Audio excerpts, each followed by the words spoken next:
Kumusta? Muli na naman tayong nagkatagpo sa pamamagitan ng video na ito.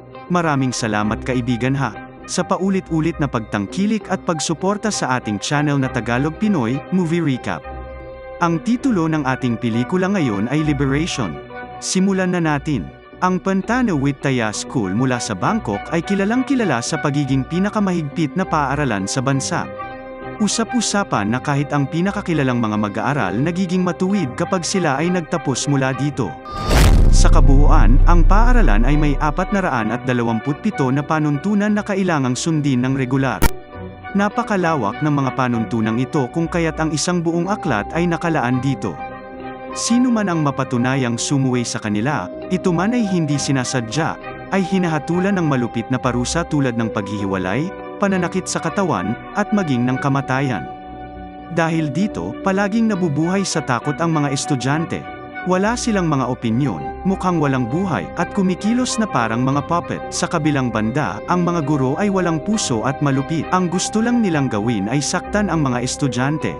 Kaya naman, nawala ang kagandahan ng paaralan, at lahat ay lumilitaw sa itim at puti. Ang pagdadala ng anumang makulay sa loob ng lugar ay isang pagkakasala, maliban sa punong guro, na sa ilang kadahilanan ay nagsusuot ng matingkad na pink na suit. Sa pagsisimula ng palabas, isang bagong estudyante na nagngangalang Nano ang dumating sa Pantano Wittaya School.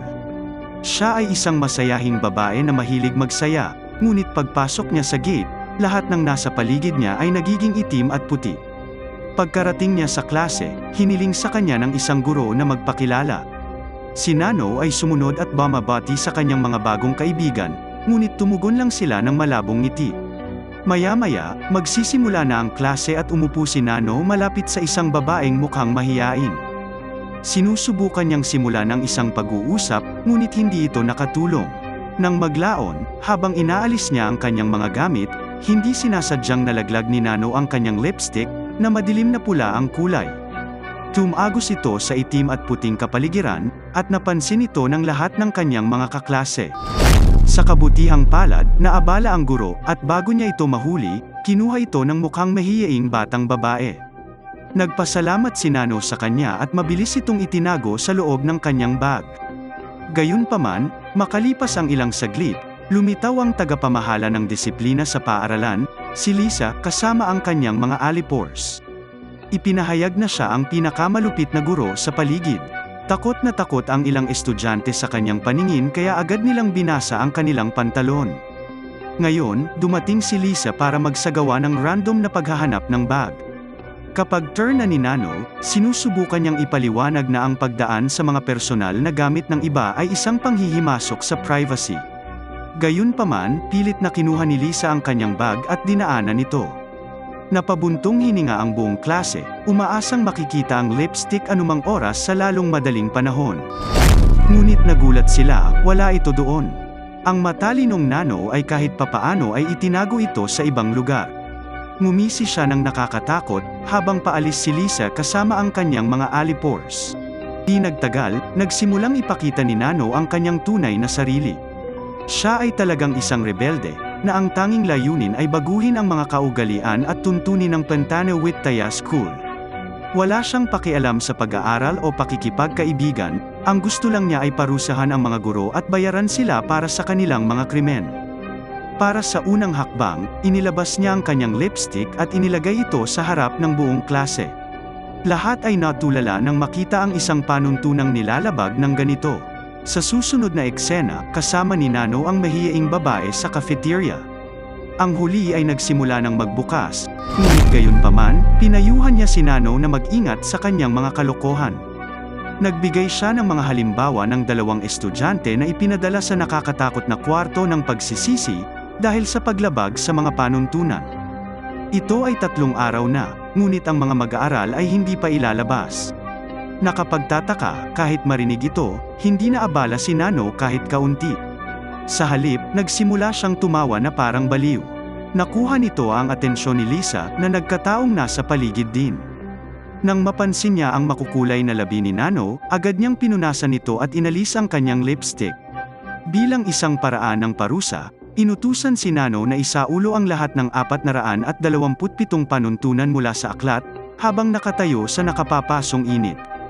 Gayunpaman, ang aming rebelding babae ay hindi matatakot ng ganoon kadali. Habang nakatingin ang mga alipores, nagsisimulang tumawa si Nano sa bawat panuntunan sa loob ng aklat. Nakuha nito ang atensyon ng ilang mag-aaral, at kahit ilang guro. Dumating din si Lisa, at sa harap mismo ng kanyang mga mata, naglabas si Nano ng lighter at sinunog ang libro. Lahat siya ay tinatawag na baliw, ngunit sinabi lang ni Nano na walang panuntunan na nagsasabing hindi mo masusunog ang aklat. Anuman, kinakaladkad siya sa silid ng pagsisisi, kung saan patuloy na sinisiraan ng dalawang tagapagsalita ang 437 panuntunan. Sapat na ito para mabaliw ang sinuman, ngunit mukhang hindi napigilan si Nano. Humihikab siya at tumetawa na parang normal na araw para sa kanya. Kinabukasan, bumalik na si Nano sa kanyang klase. Sa pagkakataong ito, nakasuot siya ng matingkad na berdeng laso bilang tanda ng pagsuway. Nagulat ang mga kaklase nang makita siyang napakaaga, at ibinunyag ni Nano na kabisado na niya ang lahat ng 427 na panuntunan. Iginiit din niya na ang silid ng pagsisisi ay hindi masyadong nakakatakot. Sa katunayan, kung labag ang lahat ng estudyante sa mga panuntunan, maaari silang magkaroon ng malaking party doon. Ang pag-uusap ay dahan-daang nagsimulang maging interesado sa kanyang mga kaklase, ngunit sa sandaling iyon, dumating si Lisa. Kahit siya ay nabigla nang makitang lumabas si Nano, dahil hindi niya natatandaang pinakawalan siya. Binabalaan ni Lisa ang batang babae na sumunod sa mga patakaran, ngunit ang huli ay tahasang sinabi ang paaralang ito. Nang magkaroon ng sapat, muling dinala ni Lisa si Nano sa silid ng pagsisisi, ngunit sa pagkakataong ito, para sa mas matinding parusa. Pagdating nila, nag-flash si Lisa ng napakalakas na mga ilaw sa mga mata ng kawawang babae, at pinasabi niya ang 427 rules. Ito ay nagpapatuloy sa buong araw. Ngunit sa gabi, bumalik si Nano sa kanyang silid-aralan. Sa pagkakataong ito, pinulayan na niya ang kanyang buhok ng ganap na purple. Ang lahat ng iba pang mga mag-aaral ay mukhang nasa kanyang panig ngayon. Dahan-dahan ngunit tuloy-tuloy, nagtatagumpay si Nano sa misyon kung saan siya pumunta dito. Gaya ng inaasahan, muli siyang dinala ni Lisa sa silid ng pagsisisi.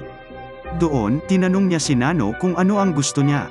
Tumawa saglit ang babaeng may purple na buhok, at pagkatapos ay iginiit na gusto niyang baguhin ang buong sistema.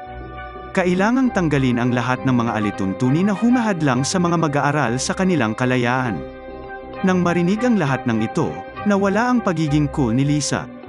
Bilang pinakahuling parusa, binunot niya ang dila ni Nano gamit ang isang plier. Gayunpaman, sa kabila ng matinding sakit, hindi pa rin mapigilan ni Nano ang pagtawa. Nang maglaon, habang si Lisa ay nasa kanyang opisina, inaalala ang kanyang araw, isang bagong estudyante na nagngangalang Yuri ang lumapit sa kanya. Ipinakilala niya ang kanyang sarili at ibinunyag niya na kilalang kilala niya si Nano, dahil pareho silang nag-aral sa parehong paaralan dati. Pagkatapos ay humiling si Yuri na maging head inspector, dahil siya lang ang makakapagpigil kay Nano sa ilalim ng pagsusuri. Hindi naniniwala si Lisa sa kanya, kaya inilabas ni Yuri ang kanyang telepono at ipinakita ang isang group chat ng lahat ng mga mag-aaral na nagpaplano ng pag-aalsa. Ibinunyag niya na gumamit siya ng peking pagkakakilanlan para subaybayan kung ano ang ginagawa ng mga mag-aaral. Dahil humanga, pumayag si Lisa na gawin si Yuri bilang head inspector ng paaralan. Sa susunod na eksena, lahat ng rebelding estudyante mula sa group chat ay pinarurusahan. Pinaluhod sila sa buong gabi. Sa pagdaan ng mga araw, nagsimulang manalo si Yuri sa tiwala ni Lisa at nakakuha ng access sa kanyang opisina. Isang araw, pumasok siya sa loob ng opisina at nagbasa ng ilang kumpidensyal na dokumento. Malinaw na may gusto rin si Yuri. Sa ibang lugar, si Nano ay muling bumalik sa kanyang klase. Nakakapagsalita pa nga siya, kahit na natanggal ang kanyang dila ilang araw na ang nakalipas. Pagdating niya sa kanyang desk, nakakita siya ng isang sobra, naghihintay sa kanya. Nakabalot ito ng pulang laso, na may nakasulat na mga salitang top secret. Nakangiti lang si Nano habang excited niyang binubuksan ang sobra. Sa daan, nadatnan niya ang dati niyang kaaway, si Yuri, na may suot na katulad ribbon tulad ng nakabalot sa sobra. Mukhang nagmamadali si Nano, kaya sinabihan lang niya si Yuri na umiwas bago umalis. Pagkaraan ng ilang sandali, Nakarating siya sa itaas na palapag at naghahanda na mag-paste ng ilang poster doon. Ngunit, sa sandaling iyon, dumating si Lisa sa eksena at pinigilan siya. Nagtatanong siya kung ano ang nasa mga poster na iyon, at ipinaliwanag ni Nano, na may ngiti sa kanyang mukha, na nasa kanya ang lahat ng impormasyon tungkol sa katiwalian ng paaralan. Taon-taon, ang gobyerno at ilang iba pang organisasyon ay nag-aabuloy ng milyon-milyong dolyar sa paaralan, umaasang mapapabuti nila ang kanilang mga pasilidad. Gayunpaman, kahit 5% ng mga pondong iyon ay hindi nagagamit kailanman. Ang paaralan ay patuloy na marumi gaya ng dati, ang mga silid ay sira-sira, at ang pagkain ay parang basura. Maliwanag na lahat ng mga guro ay nag-iingat ng pera para sa kanilang sarili. Nang marinig ang lahat ng ito, nawala ang pagiging cool ni Lisa at sinubukang agawin ang mga poster. Hindi bumitaw si Nano, at dahil dito, napunta ang dalawa sa isang maliit na tunggalian. Nakapagtataka, ni-record ni Yuri ang lahat ng ito mula sa isang sulok. Pagkaraan ng ilang sandali, lumapit siya sa dalawa at biglang itinulak si Nano pababa mula sa balkonahe, na ikinamatay niya kaagad. Na-trauma ang buong paaralan sa paraan kung saan pinatay si Nano. Samantala, ibinaba ni Yuri ang lahat ng poster at ipinaalam sa mga mag-aaral kung gaano talaga katiwali ang kanilang mga guro. Ipinadala rin niya ang video na na-record niya kanina sa panggrupong chat, kaya tila si Lisa ang may pananagutan sa pagkamatay ni Nano. Gumagana ang plano, at sa sandaling basahin ng mga estudyante ang video, at ang mga poster, magagalit sila. Sa loob ng ilang segundo, nagiging hayop sila at nagsimulang humabol sa lahat ng guro ng Pantano Wittaya School. Nahuli rin si Lisa, at tulad ng iba pang mga guro, siya ay ginapos at binugbog. Mamaya, ang lahat ng mga guro ay dinala sa pangunahing bulwagan. Si Yuri, na gumaganap na ngayon bilang boses ng mga mag-aaral, ay sumulong at nag-anunsyo na magbabago ang mga panuntunan. Sa loob ng maraming taon, ang mga mag-aaral ay pinipigilan at pinahihirapan, ngunit ngayon, ito ay magiging kabaligtaran. Ang mga guro ay kailangang maglaro ayon sa kanilang mga alituntunin, at kung may hindi sumunod, sila ay parurusahan sa loob ng silid ng pagsisisi. Pagkasabi nito, sinabihan niya ang lahat ng guro na isulat ang kanilang mga pag-amin sa isang piraso ng papel. Bagamat karamihan sa kanila ay obligado, ang masamang Lisa ay tumatawa lang at tumatangging isulat ang anuman. Ikinagagalit nito ang isa sa mga mag-aaral, kaya pinatahan niya ito para turuan siya ng leksyon. Sa kasamaang palad, sa init ng sandali, hindi niya napagtanto na talagang huminto sa paghinga si Lisa. Matapos malaman ng lahat ng mga mag-aaral na pinatay ng bata ang kanilang guro, bigla na lang nila itong binalingan. Ang ilan ay nagsasabi na dapat siyang ipadala sa silid ng pagsisisi habang ang iba ay humihiling ng kanyang pagbitay. Sa kabutihang palad, dumating ang punong guro sa takdang oras na may hawak na baril. Binyantaan niya ang lahat na tatayo, at pagkatapos ay palayain ang mga bihag na guro. Kasunod nito, binibigyan ng punong guro ang mga mag-aaral ng pagpipilian. Kung aaminin nila ang kanilang mga kasalanan at nangangako na hindi na muling susuwayin, patatawarin niya ang kanilang mga pagkakamali, maging ang pagpatay kay Lisa. Sa sandaling sinabi niya ito, maraming duwag na estudyante ang nagsimulang humingi ng tawad, ngunit ang ilan sa kanila ay nananatiling tahimik. Isa sa kanila si Yuri. Pagkaraan ng ilang sandali, tinitipon ng punong guro ang mga rebelding estudyante sa isang lugar upang parusahan sila. Noong una, ipinatawag niya si Yuri dahil siya ang nagpasimula ng lahat ng ito. Pagkatapos ay naglabas siya ng isang matalim na kutsilyo at naghahanda na patayin siya. Ngunit sa sandaling iyon, nakakagulat na lumitaw ang isang dagwang Yuri. Siya ay mahimalang nagbalik mula sa mga patay. Pagkatapos, 3 iba pang bersyon ng kanyang lalabas. Ang isa ay pinutol ang dila, ang isa ay nakasuot ng berdeng laso, at ang panghuli ay ang Nano na kararating lang sa paaralan. Lumalabas sa tuwing mapaparusahan si Nano, pinapalitan ng bagong bersyon ang kanyang mas lumang sarili. Ipinapaliwanag nito kung bakit siya ay palaging bumalik sa kanyang klase, sa kabila ng nakalock sa loob ng silid ng pagsisisi. Agad na nilock ng 4 na Nano ang lahat ng pinto, nahuhuli ang mga natakot na guro. Pagkatapos, ang bersyon ni Nano, na kamamatay lang kamakailan, ay humarap sa prinsipal at binyantaan siyang ibababa ang baril.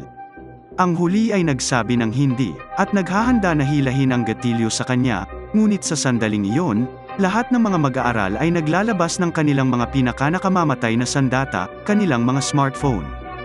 Nag-live sila at ni-record ang kanilang masamang punong guro, na handang patayin kanyang mga estudyante sa ngalan ng disiplina.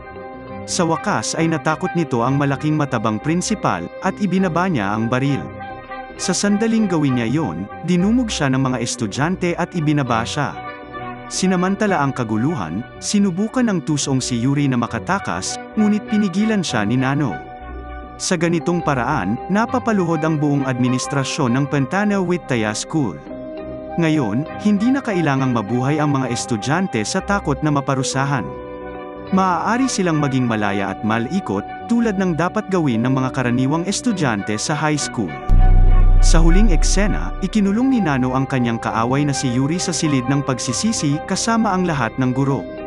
Pagkatapos, dahil natapos na ang kanyang layunin, aalis siya sa paaralan ng tuluyan.